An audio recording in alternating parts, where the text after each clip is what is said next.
안녕하세요. 오늘도 사연살롱을 찾아주셔서 감사합니다. 거지 같은 시댁 식구들 때문에 이혼할 뻔한 거 참고 또 참아온 사람이에요. 지금 생각해보면 그 세월을 어떻게 버텨왔나 제 자신이 대견스럽기까지 하다니까요. 그런데 극강의 인내 끝에 저에게 큰 복이 주어졌네요. 시댁 식구들 중 유일하게 제게 잘해주었던 시부로부터 말이죠.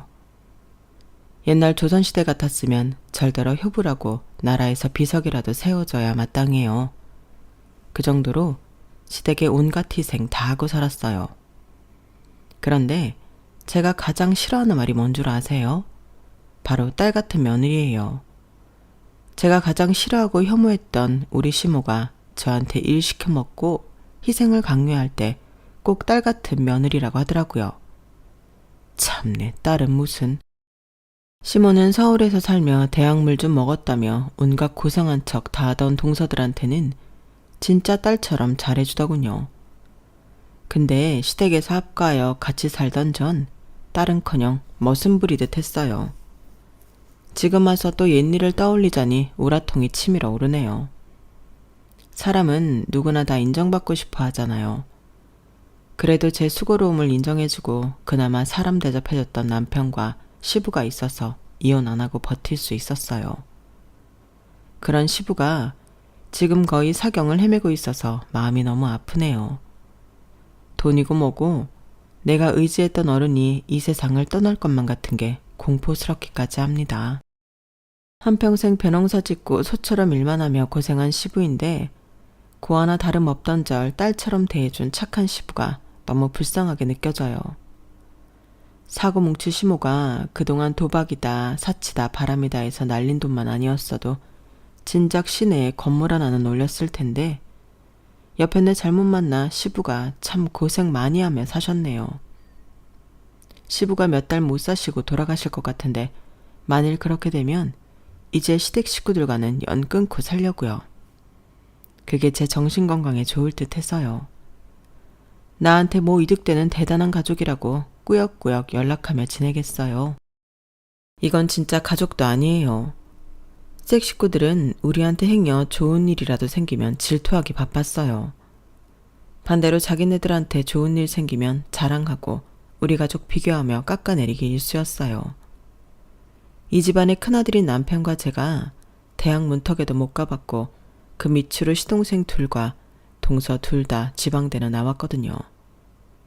사실 이름 없는 대학이고 등록금만 내면 들어갈 수 있는 곳이지만 지방대 나와서 서울에 살고 있다는 것만으로 얼마나 으스대던지 아주 꼴사 나온 적이 한두 번이 아니었죠. 이게 무슨 가족인가요? 이렇게 서로 스트레스 주고받을 관계라면 애진작에 청산하는 게 맞는 것 같아요.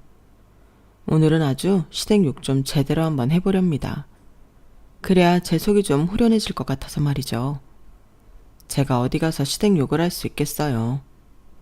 공감 잘해주시는 사연살롱 구독자분들께만 몰래 해야지. 다른 곳에 가서 남편 가족 욕해봤자 누워서 침 뱉기죠 뭐. 제 이야기 좀 끝까지 들어주시고 제 수고로움을 좀 알아주시면 감사하겠습니다. 지금부터 시작해볼게요. 전 엄마 얼굴도 기억이 나지 않아요. 엄마는 절 낳다가 피가 멈추질 않아 돌아가셨거든요. 아마 지금으로 따지면 완전 전치태반이었던 것 같아요. 전치태반이라는 게 배 위쪽에 있어야 할 태반이 아래쪽에 드리워져 있어서 아이를 자연분만하면 진짜 위험한 상황인 거잖아요. 근데 저희 엄마 아빠는 산부인과 갈 돈도 없어서 전치태반이건 뭐건 알지도 못하고 집에서 절 낳으셨대요. 시골 동네에서 가장 아이를 많이 받아봤다는 산파 할머니에게 부탁해서 말이죠. 그런데 양동이에 가득 차고도 피가 멈추지 않았고 결국 엄마는 그 자리에서 돌아가시고 말았다고 해요. 산파 할머니도 할머니지만 우리 아빠도 참 바보 같았죠.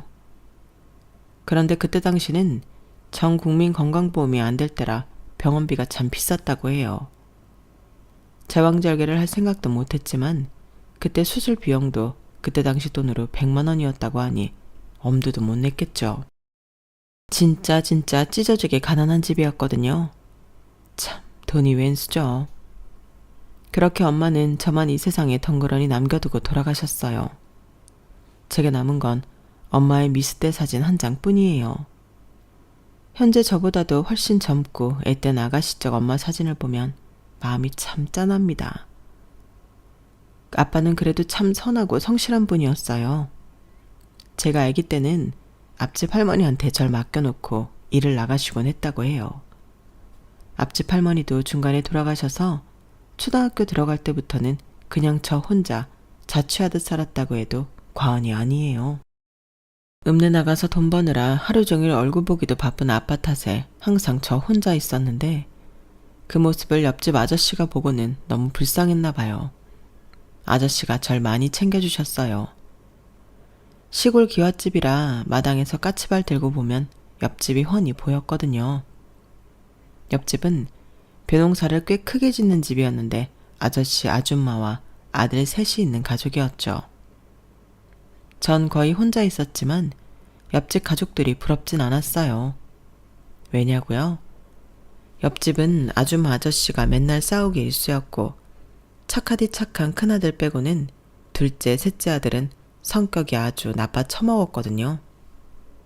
큰아들은 자기 아빠 성격을 닮고 둘째, 셋째 아들들은 자기 엄마 성격을 닮은 게 틀림없었죠. 맨날 복작거리며 지지고 볶고 싸우는 그들을 보며 차라리 아빠와 단둘이 조용히 지내는 제가 평화롭다고 생각했었어요. 그런데 옆집 아저씨는 늘 혼자 노는 제가 안쓰러웠나 봐요. 고맙게도 먹을 것 등을 많이 챙겨주셨어요. 민선아, 오늘도 학교는 잘 다녀왔니? 그래, 저녁 먹을 반찬은 있고? 또 냉장고에 아무것도 없지? 에휴, 어린 것이 애미도 없이 혼자서 밥 챙겨 먹는 거 보면 참 불쌍하기도 하지. 자, 여기 담 너머로 우리 집에서 만든 김치전을 좀 줄 테니 어서 바꿔라. 우리 집 옆에 내가 알면 또 지랄 발광을 할 테니 아줌마 보기 전에 얼른 받도록 해. 아저씨 감사합니다. 저번에 주신 시금치 나물도 잘 먹고 있는데 또 주시는 거예요? 맨날 얻어먹기만 해서 죄송해요. 제가 반찬을 잘 못해서. 이렇게 담 너머로 옆집으로부터 김치전을 받고 있는데 하필 아줌마한테 딱 걸리고 말았어요. 아니 여보, 또 저 거지년한테 적설하듯 반찬 내주는 거예요? 우리가 뭐 재벌이라도 돼요? 우리 먹을 것도 모자라는데 왜 자꾸 남의 집 것까지 챙겨주려 하는 거예요? 나한테 그렇게 좀 돈을 써봐요. 내가 돈 달라고 하면 눈에 쌍심지를 켜고 죽일 듯 노려보더니만.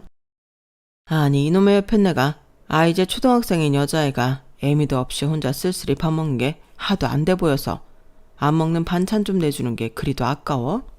뭐? 내가 당신한테 돈을 안 준다고?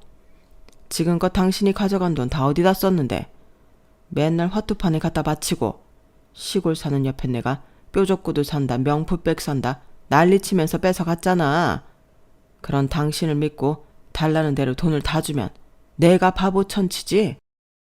저 때문에 괜히 옆집 아줌마 아저씨가 싸우게 된 것 같아 너무 민망했어요.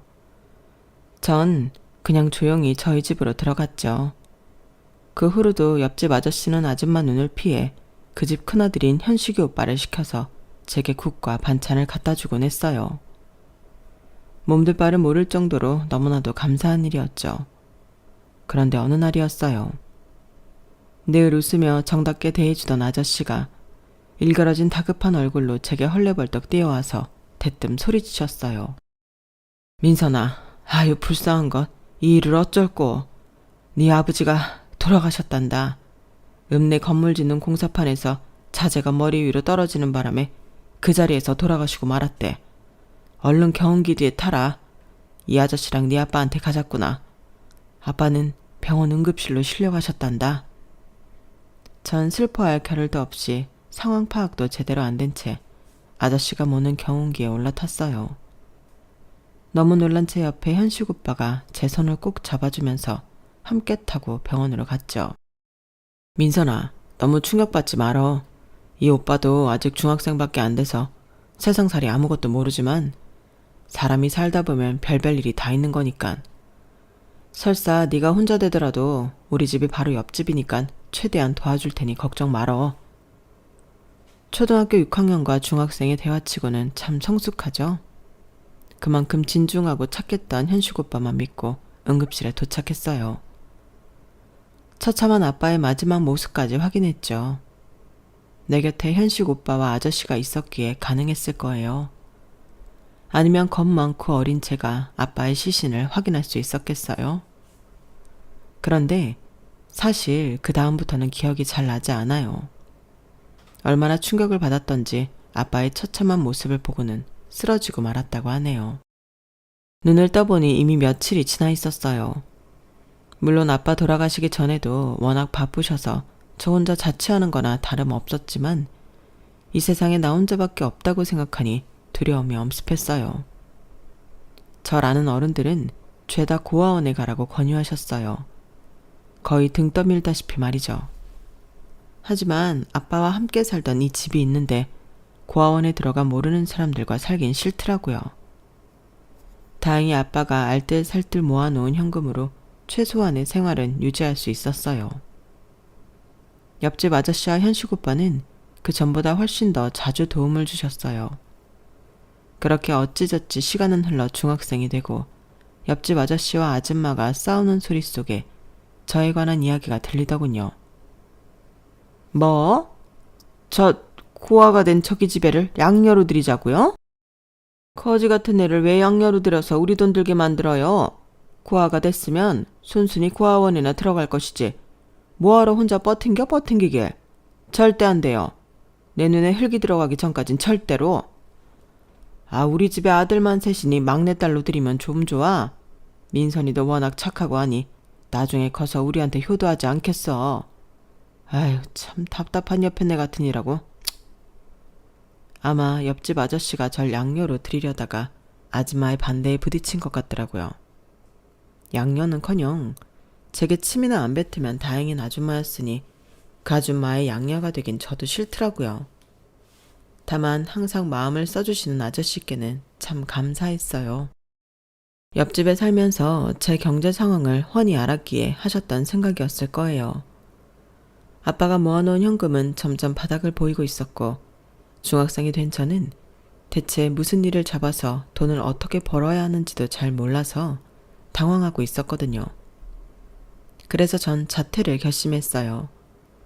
현식 오빠에게만 살짝 제 자퇴 생각을 털어놓았는데 그게 옆집 아저씨 귀에 들어갔나 보더라고요.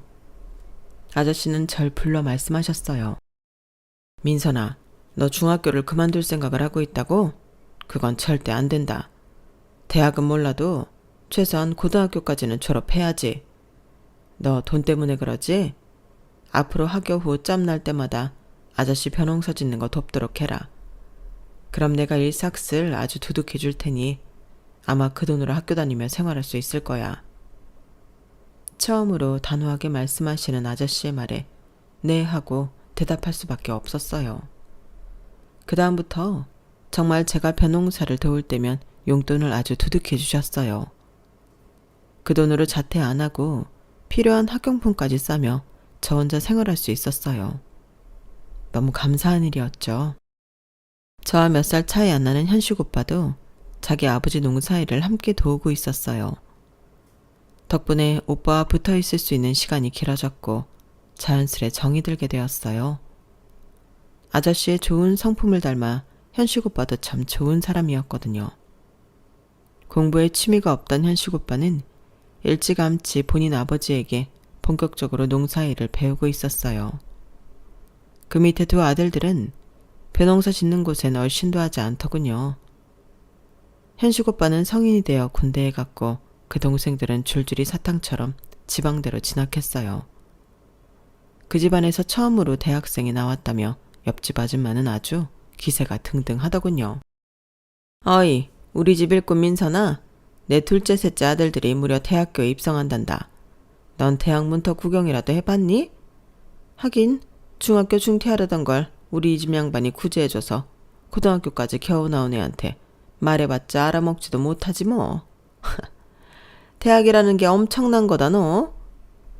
제가 보기에 별로 좋은 대학도 아니었는데 대학에 대자만 들어가도 다 같은 곳인 줄 알았나 봐요. 아줌마는 막상 그 집안의 큰아들인 현식 오빠를 별로 챙기지 않았어요. 본인 남편을 쏙 빼닮아서 착한 게 오히려 마음에 들지 않았나 봐요. 아줌마 본인의 성품은 나빠 처먹었으니까 말이죠. 여튼 현식 오빠는 군대에 가기 전 제 마음을 송두리째 흔들어 놓고 갔어요. 늘 순둥순둥하며 우유부단한 줄로만 알았는데 카리스마 있을 때도 있긴 하더라고요.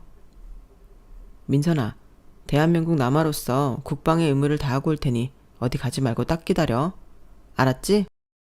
갔다 오면 바로 결혼해서 우리 아버지 밑에서 벼농사 기술 익혀서 벌어먹고 살자.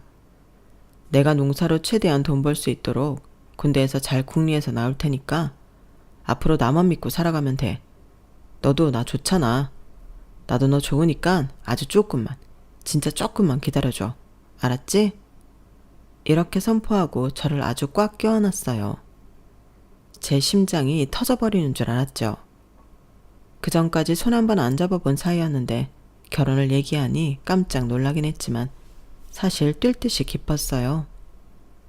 군대 정도야 10번이고 더 기다릴 수 있었어요. 날 다시 가족으로 받아준다는 현식 오빠가 있었으니까요. 약속대로 우리는 오빠가 제대하자마자 까까머리 상태로 결혼식을 올리고 저희 집에서 신혼생활을 시작했어요. 다 쓰러져가는 집이었지만 신혼이었기에 우리 둘 누울 공간만 있어도 행복했어요. 시댁과는 바로 옆집이었기에 거의 합가나 다름없었어요. 저희 부부와 옆집 아저씨였던 시부는 저희를 참 예뻐하고 지지해 주셨지만 시모와 시동생들은 왜 이렇게 우릴 못살게 굴던지 지금 생각해도 한숨만 나오네요.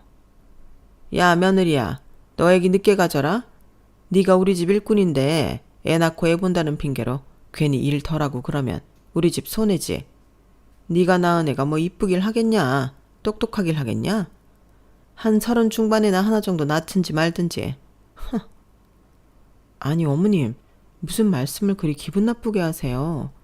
저야 그렇다 치지만 왜 큰아들인 현식 오빠만 맨날 차별하면서 안 챙기시는 건데요.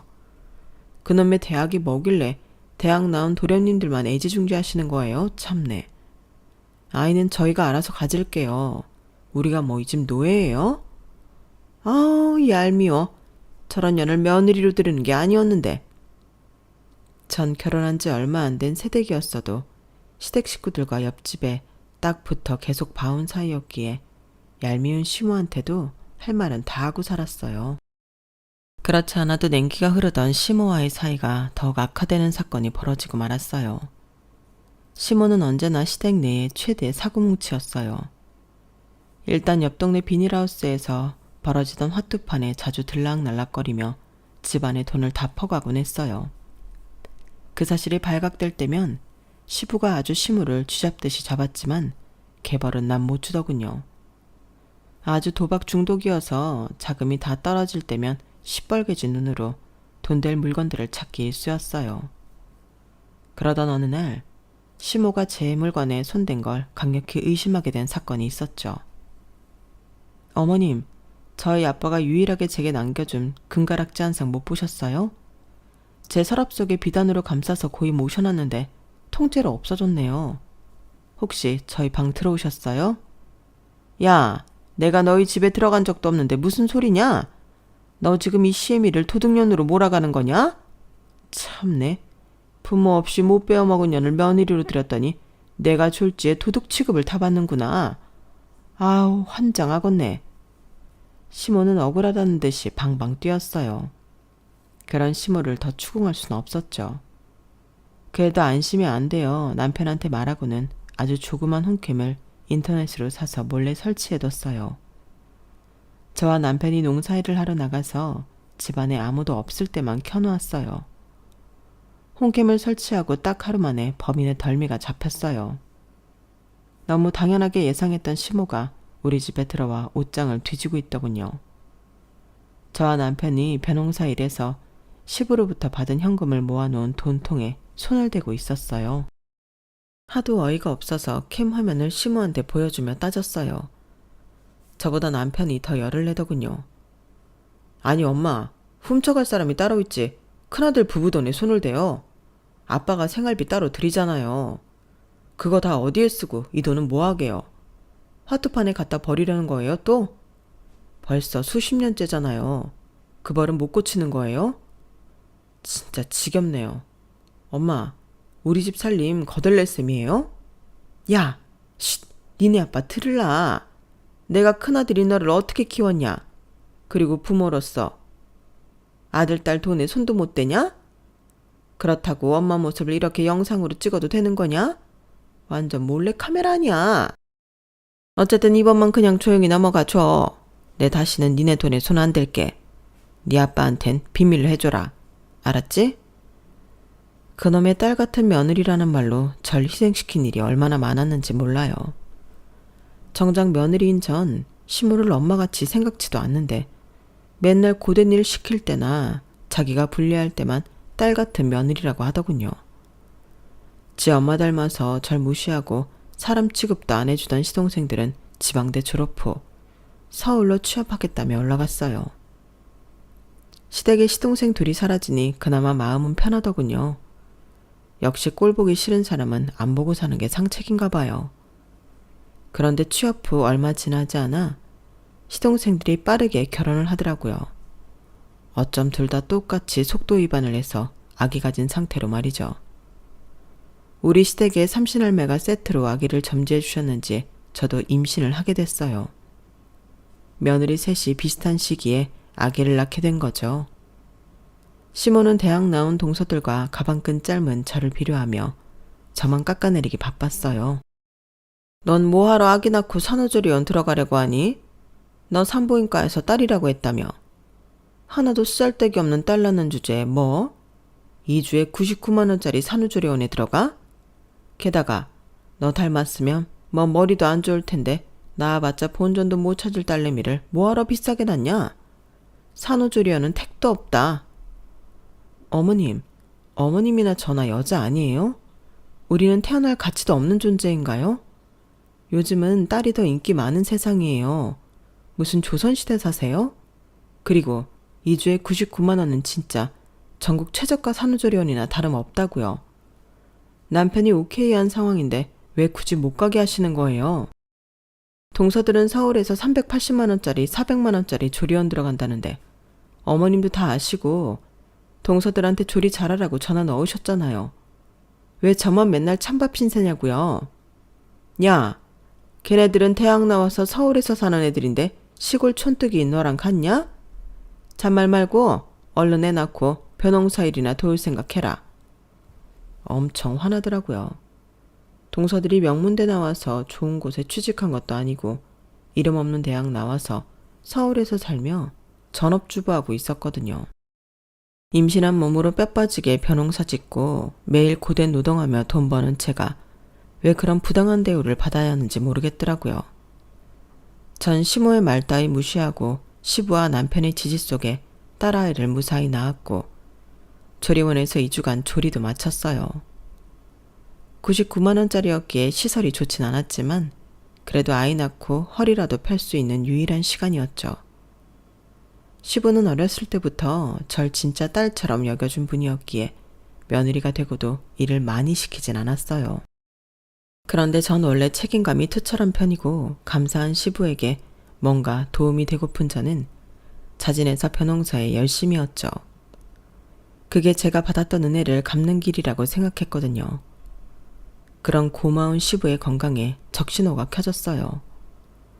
원래도 신장이 안 좋았었는데 농사일이 바빠 건강을 제대로 챙기지 못한 탓에 점점 악화되고 만 거였죠. 급기야는 몸이 퉁퉁 붓고 통증이 너무 심해져서 쓰러지기까지 했어요. 그제서야 큰 병원 가서 검사를 받아봤죠. 남에게 부탁도 잘 못하던 시부는 아주 어렵게 가족들을 모아놓고 간청을 했어요. 얘들아, 내가 병원을 가봤더니 신장 이식을 하지 않고서는 내 건강이 많이 위험한가 보더라고. 정말 미안하지만 검사만이라도 한 번씩 받아봐 주겠니? 이런 부탁하기가 애비로서 참 면목이 없구나. 마치 뭐 죄지은 사람 마냥 부탁하는 시부의 모습이 애처로웠어요. 가족 모두는 자이든 타이든 다 신장 이식, 적합 여부 검사를 받았고 결과는 정말 공교로웠어요. 큰며느리인 저와 시동생 둘이 적합 판정을 받았죠. 시모는 본인이 부적합 판정을 받은 거에 대해 매우 안도하며 기뻐하더군요. 아우, 말년에 남편한테 신장 뗄 뻔했네 그려. 얘 며느리야, 우리 둘째 셋째 아들들은 서울에서 큰일 해야 하니 별일 안 하는 네가 시아버지한테 신장 떼드려야 옳지 않겠니? 시모의 말 본새도 화딱지가 났는데 시동생들은 더하더군요. 형수, 우리 엄마 말이 백번천번 옳아요. 우린 직장 나가서 돈 벌어야 하잖아요. 괜히 우리 아빠한테 신장 떼줘서 나 어떻게 돼버리면 우리 가정은 파탄나는 거예요. 그러니 집에서 노는 형수가 우리 아빠 신장 이식 도와드리는 게 맞는 것 같아요. 뭐라고요? 도련님, 전 뭐 집에서 놀아요? 배농사 한 번이라도 지어봤어요? 어렸을 때부터 자기 부모님 일 한 번도 도와드리지 않았잖아요. 난 뭐 명문대라도 갈 줄 알았다만 이름도 없는 대학 가고 중소기업 취직한 주제에 누가 보면 뭐 연봉이 한 1억은 되는 줄 알겠네요. 도련님네 가족만 중요하고 큰형 가족은 가족도 아니에요?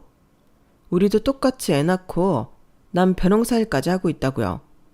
왜 피 섞인 아들들이 신장 이식 안 해드리고 내가 해드려야 하는 건데요? 왜요?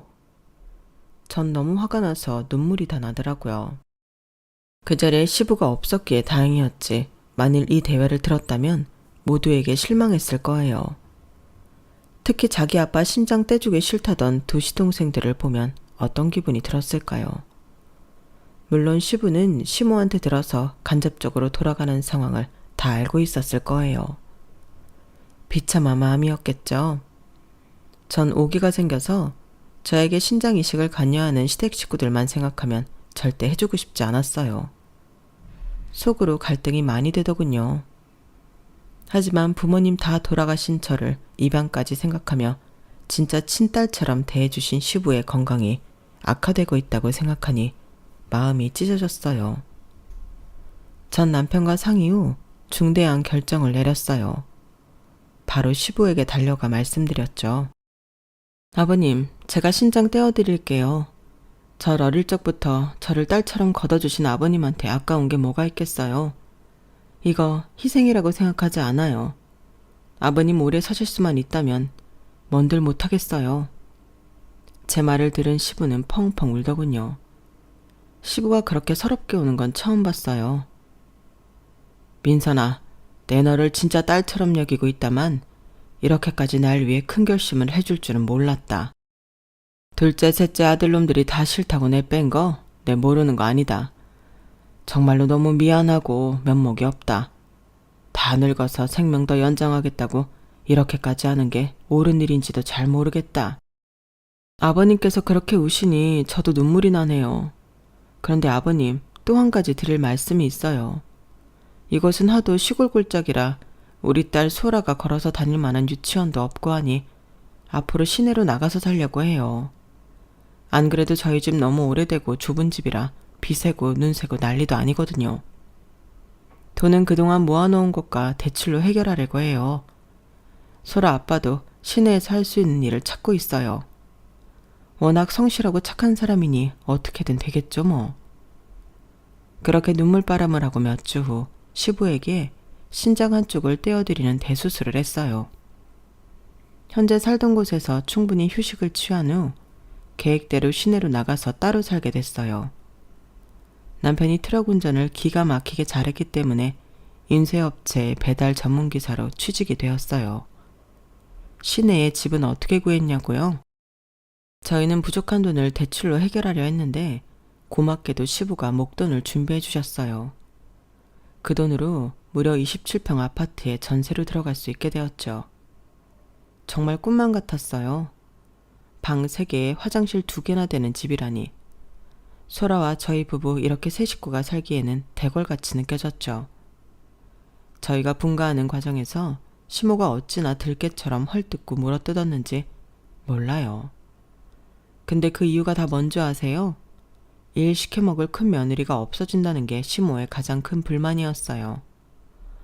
아유, 이 나쁜 년놈들이 늙은 노모와 아버지를 버리고 기어코 따로 나가 산다는구나. 니네가 우리 부부를 버리고 잘 먹고 잘 살 것 같으냐? 그럼 이 집 살림은 다 누가 하냐? 다 늙어서 온 뼈마디가 다 아픈 내가 하리? 아님 신장 이식 받고도 저렇게 골골대는 네 시아버지가 하리? 넌 진짜로 독한 년이로구나. 그러니까 애미애비 없이도 이렇게 잘 먹고 잘 살아왔지. 썩을년. 전 너무 화가 나서 그동안 속에 썩혀왔던 말들을 시모한테 다 내뱉어버렸어요. 어머님, 난 이 집에 시집와서 지금껏 노예처럼 일 다 하고 살림 다 하고 살았어요. 옆집에 살았지만 담장 맞대고 살았으니 시댁살이 하는 것과 마찬가지였다고요. 어머님께서 화투친다 콜라텍 다닌다 하면서 밖으로만 돌 때 이 집 살림 누가 다 했나요? 그런 절 보고 따뜻한 말 한마디 해준 적 있나요? 맨날 가방끈 짧다, 돈 한 푼 없는 고 하나 다름없는 애를 큰 며느리로 들었다면서 무시하기 일쑤였죠. 그러는 어머님은 뭐 얼마나 상류층이고 많이 배웠어요?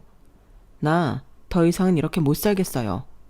우리 딸은 나 같은 대접 안 받게 피아노도 가르치고 영어도 가르치면서 공주님처럼 키울 거예요. 나도 시내 나가서 번듯한 아파트 한번 살아보자고요. 그렇게 내지르고 분가를 했어요. 그런데 그게 시모한테 하는 마지막 말이 될 줄은 꿈에도 몰랐어요. 너무도 건강했던 시모는 그 후에도 주구장창 비닐하우스에서 열리는 도박판을 전전했어요.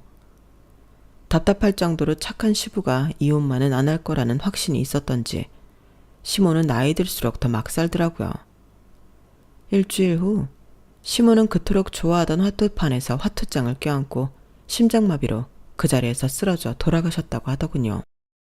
차라리 화투장 껴안고 있을 시간에 논이나 들에라도 나가 뜀박질이라도 해서 건강관리나 할 것이지 부질없는 도박만 하다가 저 세상으로 가버렸죠.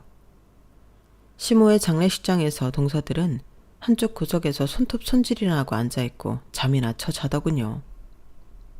그래도 가족이 죽었는데 화장은 또 왜 이리 귀신같이 허옇게 하고 마스카라까지 쳐 바르고 앉아있던지 너무 꼴보기 싫었어요. 큰형님으로서 입 바른 소리 좀 했죠. 둘째 동서 그리고 막내 동서 무슨 안진뱅이라도 된 거야? 나만 며느리야? 얼른 일어서서 조문객이라도 제대로 맞으라고.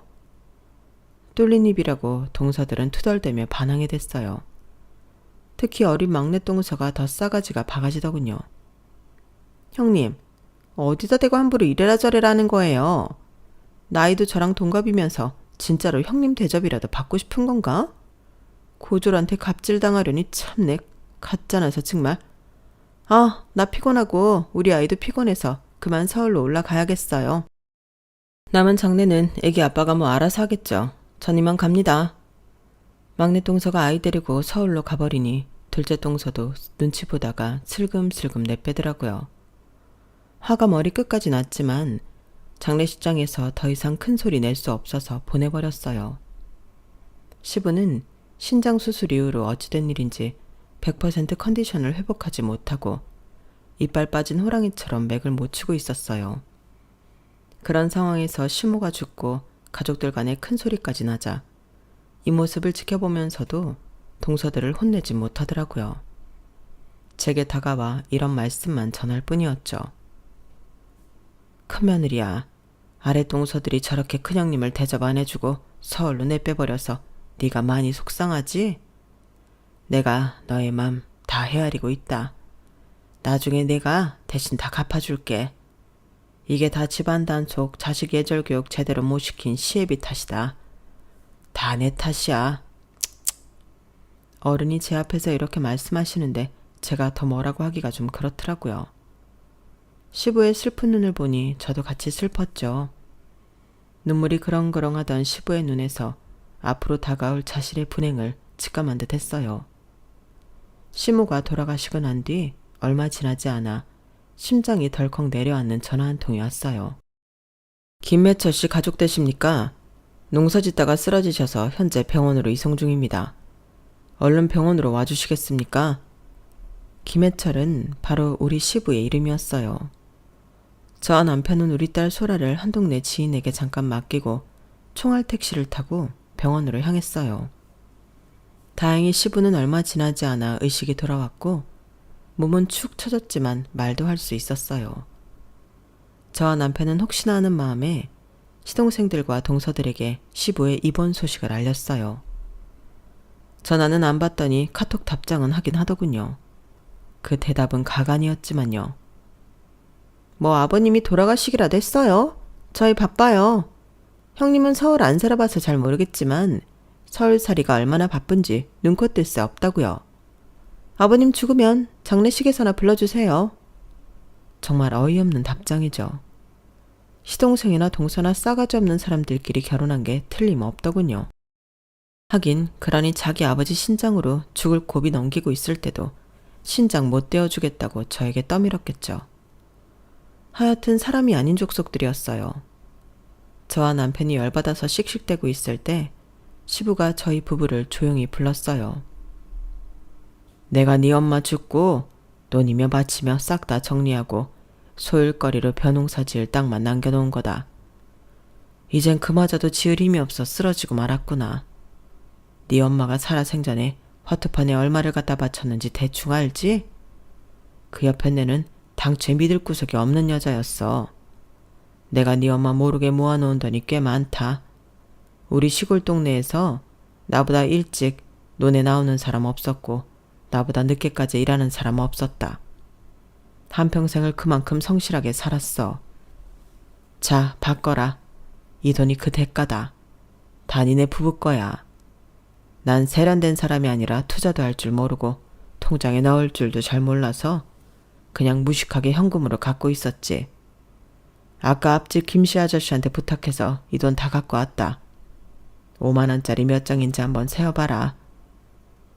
시부의 짐이 든 여행 가방인 줄로만 알았던 트렁크를 열어보라고 손짓하시더군요. 병원 침대 옆에 있던 크디 큰 트렁크를 열어서 펼쳐보았죠.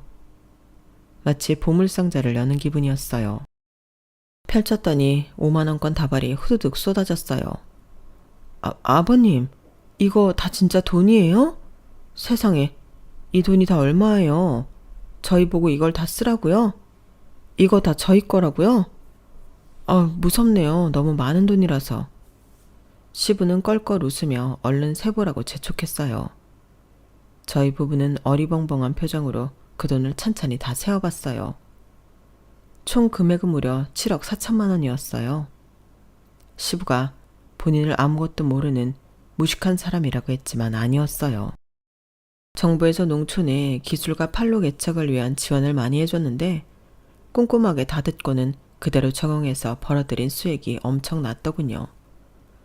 시부가 맨날 돈 없다고 했던 건 다 시모가 도박판에 가져갈까봐 숨겼던 거였어요. 시부는 웃으면서 저희에게 한 가지 일을 시켰어요. 민서나 현씨가 이제 니네를 괴롭히고 깔봤던 네 동생네 애들을 골려줄 시간이 왔구나. 자, 이 돈을 다 펼쳐서 내 병실 침대에 쫙 깔고 사진 찍어 걔들한테 다 전송해라. 다들 아마 1시간 안에 도착할 거다. 전 시부가 시키는 그대로 다 했어요. 동서들한테 카톡으로 사진 딱 한 장을 보냈죠. 그랬더니 시부가 말한 대로 두 팀 다 1시간 안에 병실에 도착하더군요. 맨발에 쓰레빠 신고 말이죠. 형님, 이 돈 다 뭐예요? 이 돈들 다 어디서 난 거냐고요? 5만 원 뭉치가 왜 이렇게 많아요? 이거 다 누구 거예요? 이 돈? 돈 사진 보냈더니 바로 튀어온 거야? 대단한 애들. 그동안 맨날 서울에서 여기까지 오래 걸린다고 코빼기도 안 비치더니 그나저나 이 돈이 얼마인지 궁금하지? 총 7억 4천만 원이더라고. 아버님께서 이 돈 우리 부부 다 가지래. 부럽지? 7억 4천이요? 이 돈을 다 아주버님네만 주신다고요? 아버님, 어떻게 이러실 수가 있어요. 저희도 다 같은 자식이잖아요. 저희는 심지어 대학까지 나오고 서울 사는 자식들인데 성공하면 누가 더 성공하겠어요? 당연히 저희들 아니겠어요? 될 놈을 밀어주셔야죠. 그러자 시부는 없는 기운에 화를 버럭 냈어요. 뭐? 될 놈들을 믿어달라고? 확 벼랑 끝에서 밀어버릴라. 하나뿐인 애비한테 신장 떼주기 싫다고 도망친 놈들이 이제 와서 뭐? 에라이 돼줄 놈들 썩 꺼져버려. 난 앞으로 큰아들내에만 자식으로 알고 남은 인생 살겠다. 동서들은 큰소리 작전이 안 먹히자 머리를 조아리며 빌다시피 하더군요. 그놈의 돈 때문에 말이죠. 형님, 저희 부부 좀 살려주세요. 저희가 그동안 너무 버릇없게 굴었죠? 다 용서하시고. 저희 빚이 4억 넘어요. 괜히 서울살이 한다고 영끌에서 아파트 샀다가 대출이자 감당 못해서 저희 다 죽게 생겼어요. 사람 하나 살리는 셈 치고 딱 1억만이라도 어떻게 안 될까요? 제발요. 심지어 울기까지 하는데 악어의 눈물같이 느껴졌어요. 동정심이 단 1%도 안 생겼죠. 됐어. 아버님 컨디션 안 좋으니 얼른 서울로 다 꺼져버려. 이제 우리 부부도 아버님만 가족으로 생각하고 살 거야. 우리 이만 영 끊고 평생 보지 말고 살자고. 자자, 얼른 나가. 우리 서로 꿈에서도 보지 말자고. 동서들과 시동생들이 울며불며 우리 부부와 시부에게 번갈아가며 매달렸지만 걷어차버렸어요. 속이 다 시원하더군요. 그렇게 길고 긴 시댁 식구들과의 인연은 끝이 났어요. 저희 부부는 재테크도 잘 모르고 근검절약이 몸에 배어있는 사람들이라 아직 그 돈을 펑펑 써보지 못하고 통장에 고스란히 남겨놓았어요. 앞으로 차차 어떻게 하면 최대한 잘 쓸 수 있을지 궁리해 보려고요. 딱 한 가지 걱정은 시부가 건강이 너무 안 좋아지셔서 저희 곁을 빨리 떠나버릴까봐 두렵다는 거예요.